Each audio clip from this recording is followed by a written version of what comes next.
Cartografía cultural con Lucía Valera. Muy buenos días a todos, ¿qué tal? Yo soy Lucía Valera. Aquí estamos un día más en Cartografía Cultural, en Yecla Media Radio. Hoy, martes 8 de julio, cuarto programa. Vamos a hablar de un tema, a mi parecer, muy interesante, pero por desgracia, también muy poco conocido: la restauración. Bueno, dicen que la historia no se mide solo en libros y fechas, sino que en lo que el tiempo deja también atrás. Un fresco desgastado por los años, una escultura agrietada, un óleo que ha visto pasar generaciones. Bueno, cada obra antigua, cada edificio patrimonial es un testimonio vivo del alma de una época, de las voces que alguna vez llenaron de sentido un lugar. El patrimonio cultural y artístico no es solo un legado, es una memoria compartida, un puente invisible que nos une con quienes vinieron antes y con quienes vendrán después. Sin embargo, ese legado es frágil. El tiempo, el abandono, los desastres naturales, todo eso lo pone en riesgo constantemente. Y es allí donde entra en escena una labor silenciosa pero profundamente significativa: la restauración. Detrás de cada obra recuperada, de cada rincón devuelto a su esplendor, hay manos pacientes, ojos entrenados y sobre todo una sensibilidad enorme hacia lo que esas piezas representan. Restaurar no es simplemente reparar, es escuchar a la obra, interpretar sus heridas, representar su historia y devolverle su dignidad. Hoy tenemos el honor de conversar con alguien que dedica su vida a esta misión, un profesional de la restauración que conoce como pocos los secretos del arte de curar del tiempo. Nos hablará del oficio, de los desafíos técnicos, pero también de las emociones que despierta trabajar con lo que otros dejaron como legado. Porque en cada pincelada, en cada capa de barniz, en cada decisión ética, se juega algo mucho más profundo que la conservación. Se juega el cuidado de nuestra identidad. Él es Alberto Martínez Pascual. Estudió tanto el grado como el máster en Conservación y Restauración de Bienes Culturales en la Universidad Politécnica de Valencia, añadiendo también varios cursos de especialización, prácticas y becas de arqueología. Ha trabajado en diversos lugares, de los cuales hablaremos más adelante. Solo os puedo adelantar que ha trabajado en lugares y en obras que no nos esperaríamos. Bueno, Alberto, ¿qué tal? Buenos días. Bien, muy bien. Aquí como en casa. Me alegro. Bueno, cuéntanos, ¿cómo descubriste tu vocación por la restauración? Pues yo esto lo cuento siempre, aparte de que me viene un poco, no es de familia, pero yo siempre digo que mi abuelo Pepe me ha influido mucho, porque él es albañil. Y en los 80, esa restauración que se hizo de la iglesia vieja, que hoy nos parece un poco escandalosa, pues él estuvo allí. Entonces, luego me lo contaba. A él ese edificio le impactó muchísimo. Para él, es que, como para todos los yeclanos, es un símbolo de referencia de nuestra identidad. Y él me lo contaba, él cómo habían ido por la torre, tenemos fotos de él por allí casi pegado a la cruz, y es muy impresionante. Y luego pues eso se queda ahí como un pozo. Siempre me ha traído mucho el tema de los museos, de la historia, del arte, de las iglesias. Y en 2012 creo que fue, se presentó la restauración de una obra de un Cristo, que es el Cristo de la Misericordia, que lo restauró la yeclana Penélope Santa. Y claro, yo la primera vez que veía una obra restaurada como tal, con una exposición que se hizo con todo el proceso de intervención, a mí aquello me impactó, porque vi, no en vivo, pero en diferido, qué era eso de restaurar, y aquello pues me dejó rumiando. Aunque yo antes había pensado estudiar historia y luego hacer el máster de profesorado, lo que me convenció fue yo quiero esto, yo quiero meterme a restaurar. Qué guay. ¿Y cuál fue tu primera obra, la primera que restauraste? Pues la primera fue un santico así, de 1 metro, que está en la ermita de Santa Bárbara, que es San Lucas. Si entráis a mano izquierda debajo del coro, ahí está, fue durante la carrera. Y la verdad es que fue una sorpresa porque fue un trabajo muy, muy bonito. Qué chulo. Y bueno, hablando sobre tu trabajo, ¿qué restauración destacarías de todas las que has hecho? Hombre, ahora mismo la que lleva la delantera pero vamos, por goleada, es la Capilla de las Angustias. Eso ha sido un hito en mi carrera y me parece que lo va a ser ya hasta que me jubile. Es un gran trabajo, se ha quedado chulísima.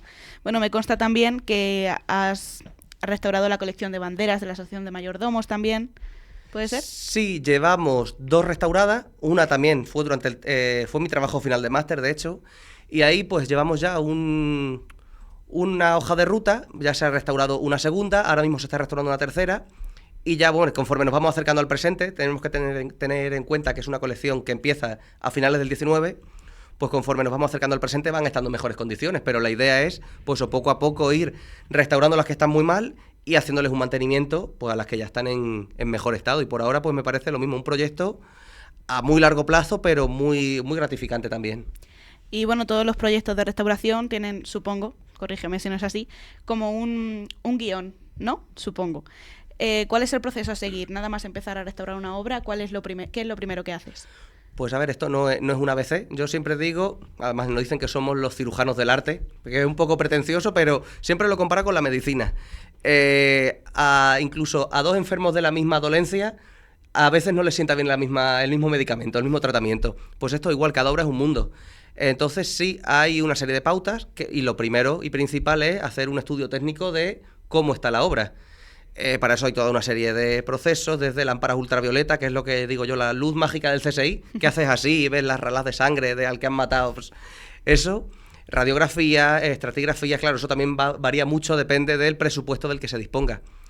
Pero eso es un estudio técnico de ese estado de conservación y en función de eso, pues ya se establece lo que se llama una propuesta de intervención. Eso debería ser básico de toda restauración bien hecha, es plantear, tanto para el restaurador como para el contratante, para el cliente, un listado de qué tratamiento y en qué orden va a recibir la obra.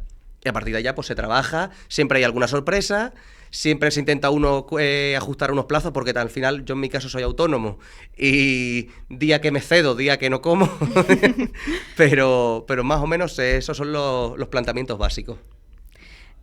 ¿Cómo manejas la presión de trabajar sobre horas únicas? Pues eso en parte es bastante taquicárdico, en parte es muy bonito que eso, o por lo menos por ahora, no lo he perdido. El momento de la primera vez que te quedas a solas con la obra y dices, ¿y yo dónde me he metido?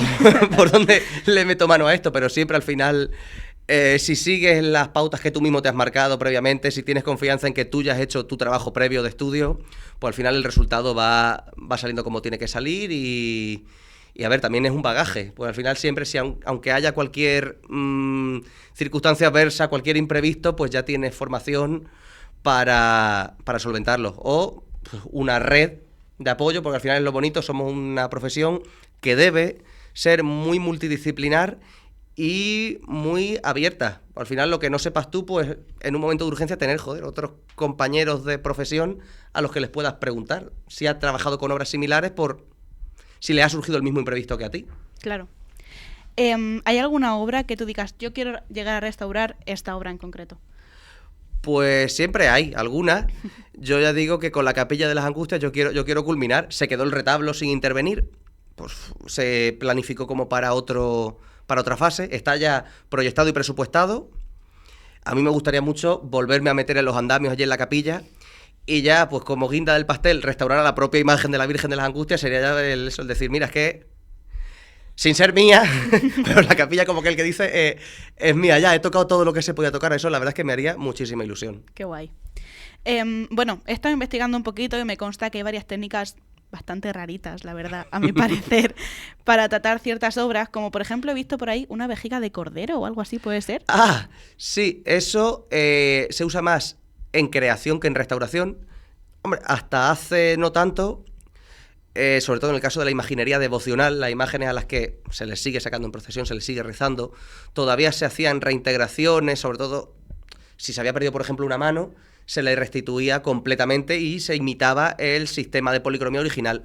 Lo de la vejiga de cordero es muy gracioso, era una técnica que se ha usado para lo que se llaman las encarnaciones al pulimento. ¿Qué son las encarnaciones al pulimento? Pues cuando el pintor, el policromador de la imagen, después de aplicar la pintura, no quiere que se vean las marcas del pincel, quieren que las imágenes se vean brillantes, ¿no? Como cacharros de loza, que decía el tratadista Francisco Pacheco, que no le gustaban nada, decía eso, que se quedaban como si fueran de porcelana. Y es eso, la vejiga de un cordero, de un cabritillo, después de unos tratamientos, ese es un tipo de tejido sumamente suave y no huele muy bien, porque eso lo del olor a choto, pues eso es real, por lo que sea. Y bueno, como eso está sumergido en agua, se aplica sumergiéndolo en agua para que esté húmedo. Como la policromía se hace al óleo, el agua y el aceite son inmiscibles, entonces se va frotando. Esa vejiga no se mancha, pero va borrando y va difuminando todas esas pinceladas hasta quedarse pues una textura muy pulcra, muy pulida, muy brillante, que casi si se aplica bien no le hace falta ni barniz, porque se queda el poro completamente sellado, y es lo que se llama una policromía a la vejiga o al pulimento. Es una guarrada.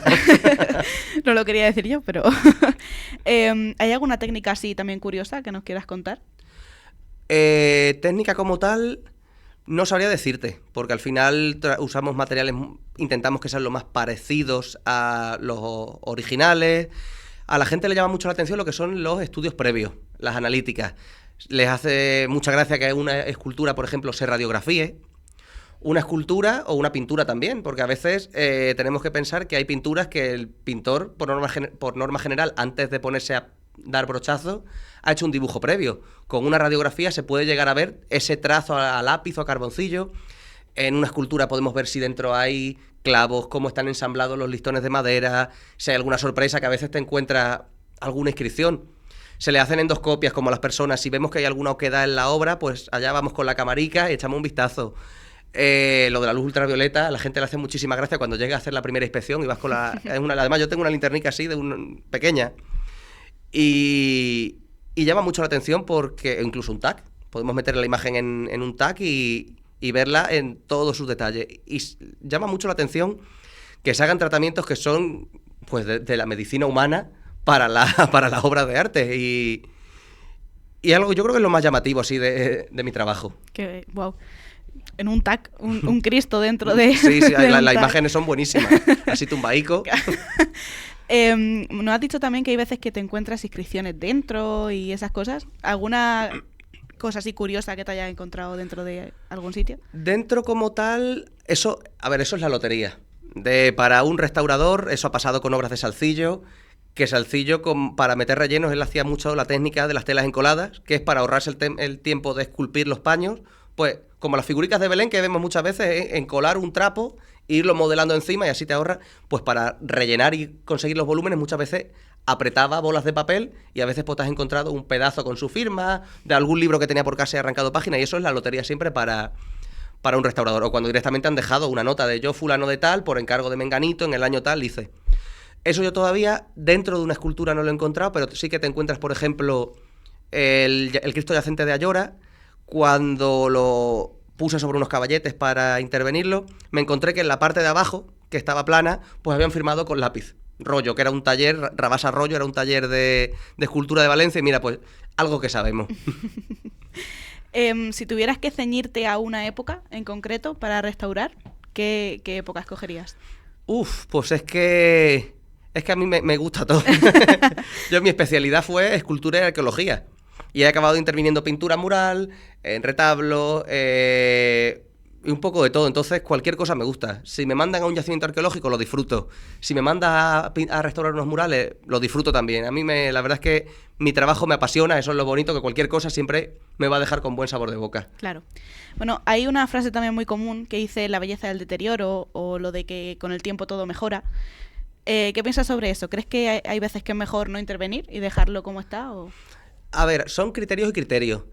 Se puede hacer lo que podríamos llamar congelar la obra, es decir, dejarla en el último estado en el que no la hemos encontrado, pero eso sí, retirando todo aquello que es dañino.